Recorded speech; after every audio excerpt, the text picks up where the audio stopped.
Gandang umaga. Kain po tayo. Kain-kain ng almusal. Importante ang ating naging pumaya. Balitang bagong-bago. Balitang dapat alam mo. Balitang magdadagdag ng talino. Dahil bagong impormasyon, makibalita. Unang Prito. sa DZRH. Pangunahing balita. Kasama ang dos tandem ni Hindi ako nag-ano. Pepa at Jerry Bahaw. Sa uno ng ating mga paunahing balita.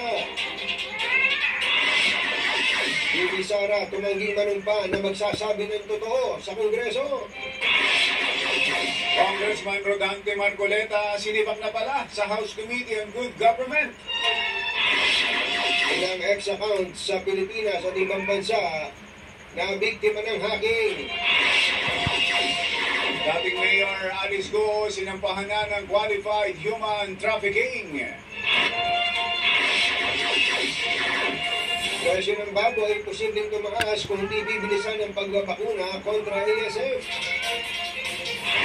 At barangay chairman hinihinalang nag-suicide sa loob mismo ng barangay hall sa Nasugbu, Batangas.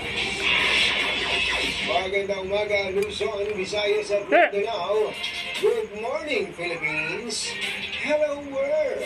Kami po ang inyong mga tagapagbalita. Ito po si Jerry Bahaw. Ito po naman si Anthony Taberna. At ito ang detalye ng balita sa aming pagbabalik.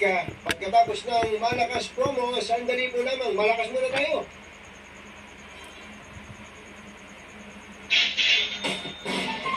Dahil 85 taon na ang kauna-unahan sa Pilipinas at ang MDC mas gumanda na, mas pinalakas at mas pinalawak pa ang pamimigay ng ating papremyo. Ito ang DZRH Mas Malakas promo kung saan pag naabutan namin kayong malakas ang nakikinig o nanonood sa DZRH ay mananalo ka ng instant 1,000 pesos at may kasama pang grocery bag ng DZRH. So ano pang hinihintay ninyo? Tutok na sa nangunguna kauna-unahang radyo sa buong Pilipinas, DZRH.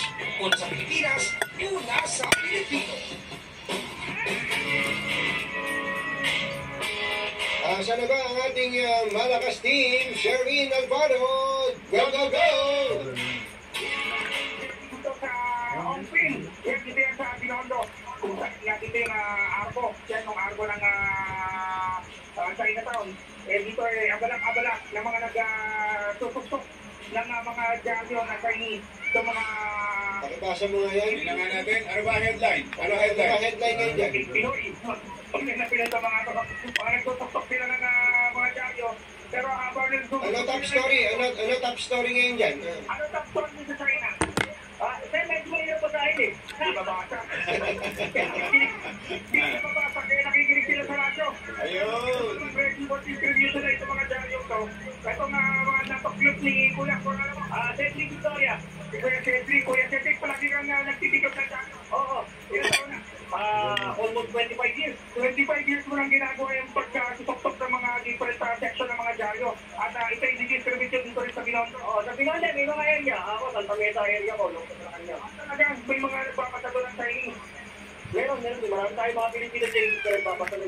Yun. At dahil nga sa trabaho ito, naglilibak kayo, nakikinig kayo ng radyo. Oo, sa madaling araw. AM radio, siyempre. Ano pa pala ito yung AM radio? Pwede po doon. Doktor, siyempre. Ano pa pala ito? Siyempre, di Katunin. Katunin, Jerry. Jerry, ang tayo ng 1,000 pesos. Thank you, sir, for power sa programa nyo. Thank you. Sana marami pa kayo matulungan. Thank you. Meron din kasama yung grocery bag.